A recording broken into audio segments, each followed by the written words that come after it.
Okay, another update to my $1,000 van. As previously filmed, I went ahead and rearranged the cabinets. Now I built the bed long, so I'm going to take out this side piece here and kind of swing this cabinet lengthwise under the bed, so this can be a free space right here. So it'll really open the van up and give me a lot more room to move around. I won't feel so claustrophobic. And I'm probably gonna leave that cabinet in there since it's over the wheel well anyway, so I can tuck things away in there. So yeah, I'll let you guys see when it's done. It's coming along nice.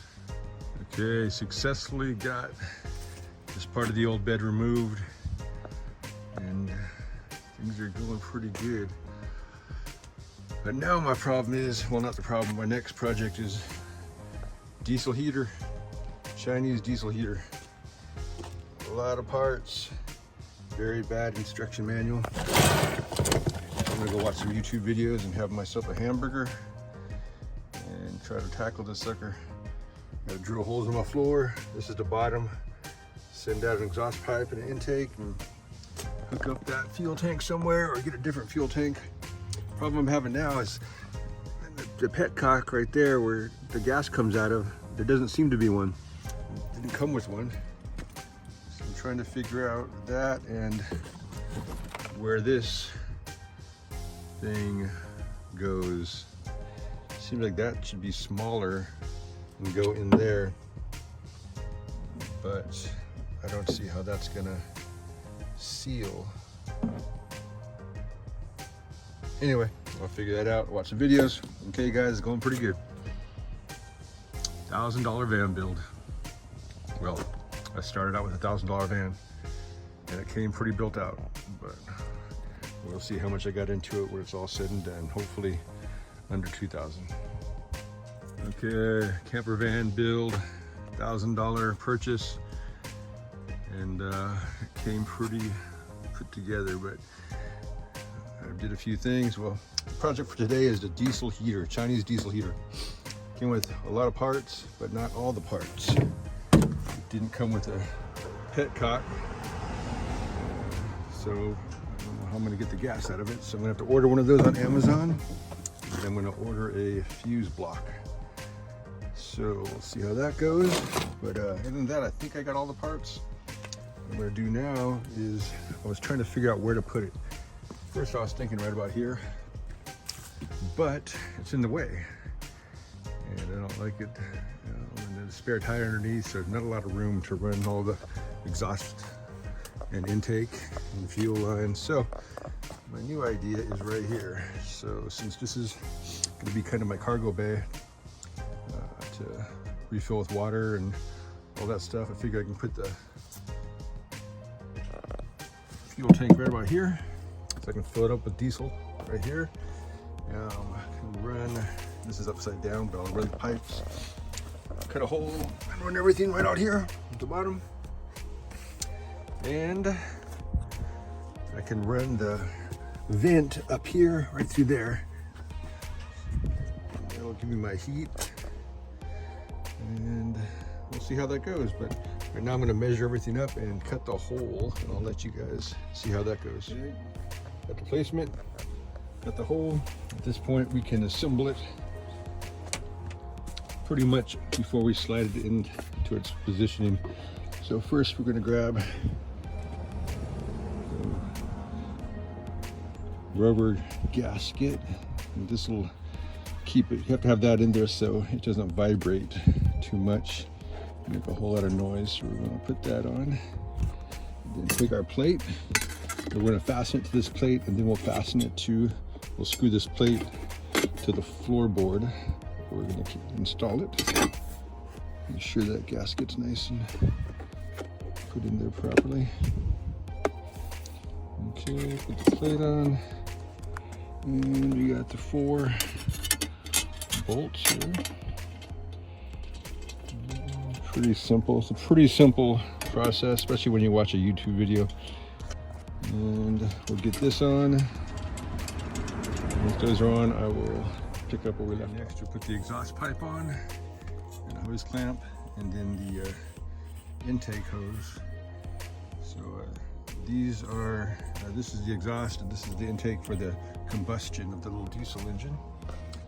This is where it sucks air in, and this is where the air is going to, actually this is where the air gets sucked in. The clean air that goes over the manifold and comes out here, that's the clean air that's inside the living quarters. So pretty simple so far. Okay, now that we got the exhaust and the intake pipes on and the mounting plate, we're gonna head on over here to our cutout. Just slide this right in, just drop right in, there we go. Make sure the wire harness is up out of the way. And here we go. It's pretty good. Now we're just gonna go ahead and use self-tapping screws and bolt it to the body of the floorboard there.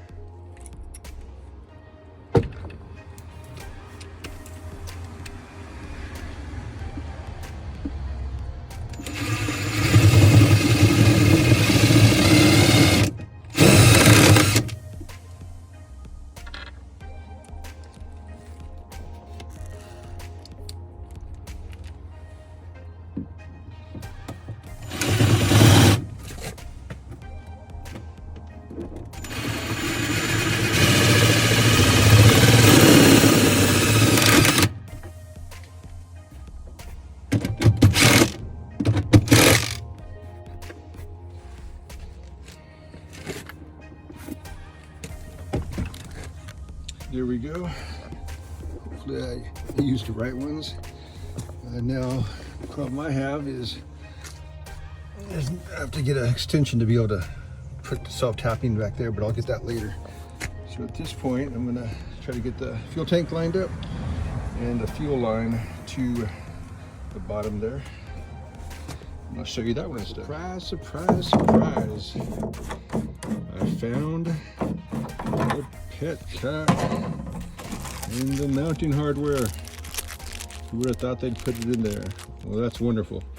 So now the procedure is I'm going to go ahead and drill a hole just a little bit smaller than the petcock bolt. And I don't know why they do this. They should have it pre-done, but I got to fish this through the top and pop it out here with a wire, and then you can tighten it from the outside and thread it on.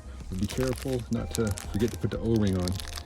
And once you get that on, you can tighten this up and we're in business. Okay, I might get this done today. Okay, to wire this thing, actually I'm just using some Romex we have left over from one of our projects. So I'm doing everything I can for cheap or free. But I'll show you what I'm gonna do with this piece of copper wiring. Okay, you wanna take your petcock and you wanna find a drill bit that's just a little bit smaller. Okay, I'm gonna go with let's go with the, boy oh boy.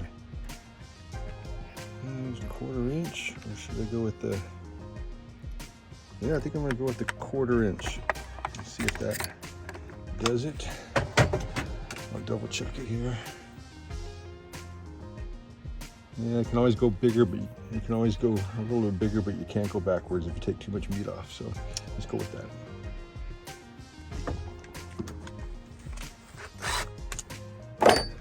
Well, the more I make these videos, the more I realize I'm pretty horrible on film. I don't carry a conversation very well. Anyway, okay, so now let me see. We're gonna put the, and you got two different places you can put your petcock, one there and there. You got to decide where you're gonna be with the where you're gonna put it. So I want to fill it up from this side, which I can't do because I'm on the, so maybe I screw this to a piece of plywood so I can move it in and out here. Because if I go this way, how am I going to get to it from the side? That's not good. So we're going to go and get a piece of plywood and attach it to the back here. Do do something like that. Okay, I figured that one I was wrong. I just had to flip it over. So if I go right here, I can put the petcock right there. So I went ahead and drilled it out. Now, the bummer is you might get some plastic. There it goes. Make sure you get all those particles out so it'll plug up your inlet on your petcock, and then the heater won't work.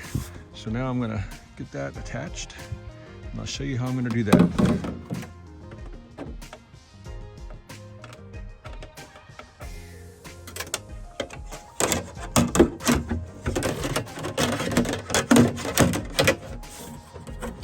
Okay, feed it through just like that. And then make sure you have your O-ring on. You're gonna put that right here. Okay, then you're gonna bend this over. Then you're gonna slide that in. Pops out right there. We go, right at the bottom there.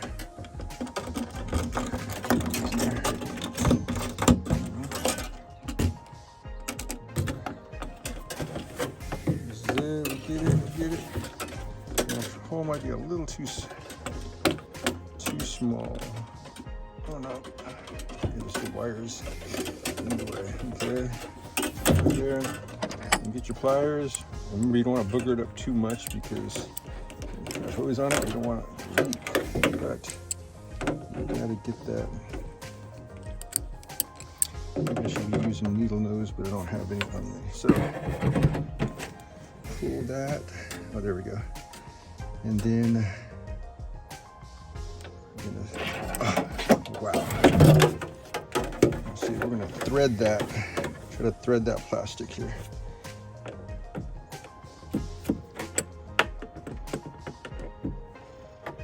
Maybe I should.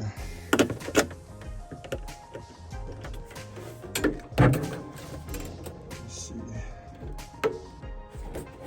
This is the tough part here.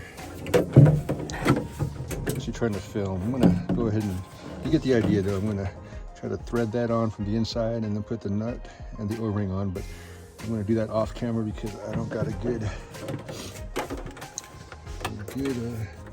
position here to take care of that.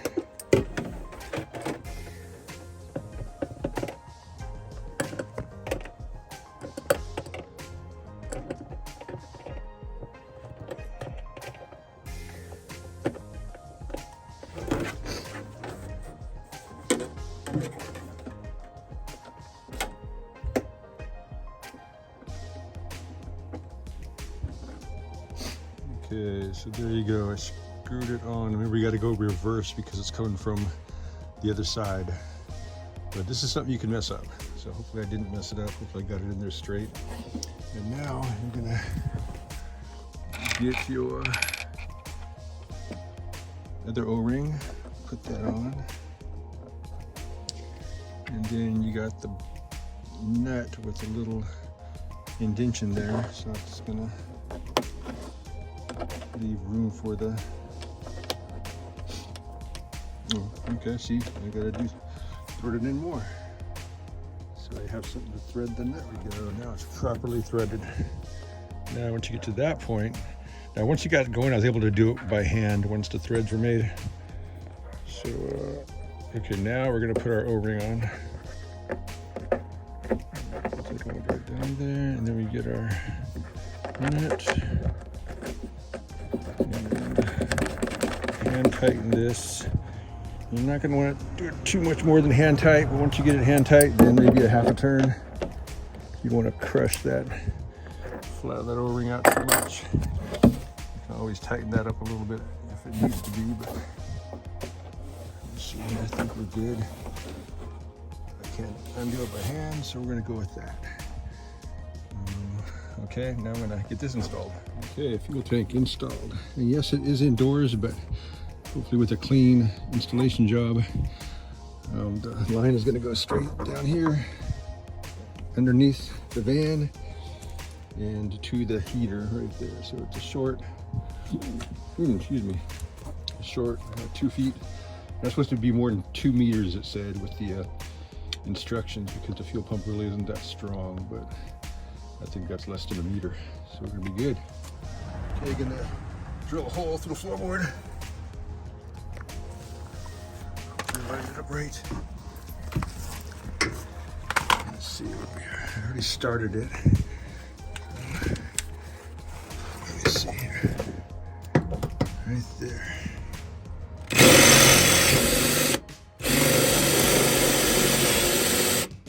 Let's see what we got here.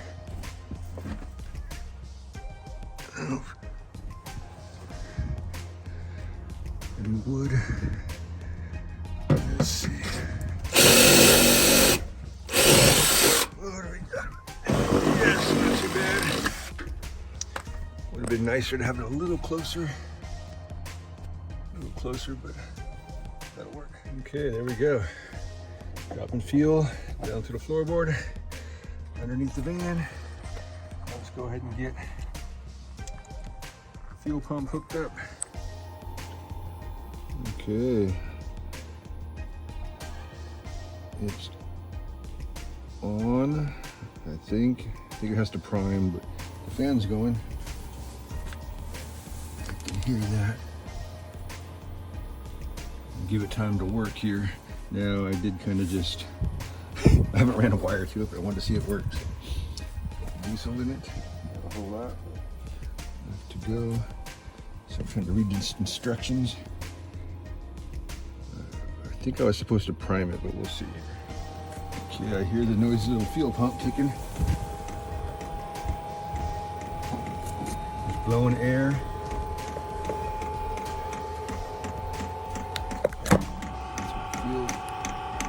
Right there somewhere. Way too loud, but we'll figure that out later. Just hoping it does its thing automatically. Fan's going. Okay, just waiting for it to start kicking some hot air. Not yet. Okay, I walked off. I hear it running though. Pretty loud. Is it blowing hot air? Oh, yes it is. Holy cow. It's blowing some nice hot air. Looks like I'm going to go ahead and be able to get that routed right. Oh man. Very excited. This thing is doing what it's supposed to. It's freezing out here too.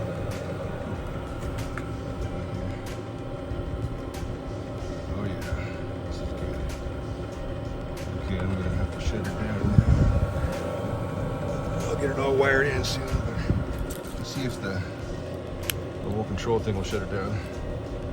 There's the off button. Yep, turned it off. So if I let it cycle down and completely turn off, it said you can't cut the power to it because it needs to use the fan to cool off the manifold before so it doesn't burn itself up. So leave the power on. That's just jumper cables right now. Yes, very happy. I'll get this thing installed properly, and I'll make the last little video of it and tell you what I think. From what I'm feeling, that amount of hot air is going to heat this little van up very quick. So I don't know about leaving on overnight. Maybe I should have got the, this is a 5, is it megahertz? I should have got the 2 megahertz maybe, if megahertz even the right phrase for it, but we'll figure it out. Okay guys, diesel heater, I'll do a recap to close up this video. Okay, let's turn it on and see what happens. I'm gonna use the key fob, see if that works. Yep, turned it right on. Okay. Let's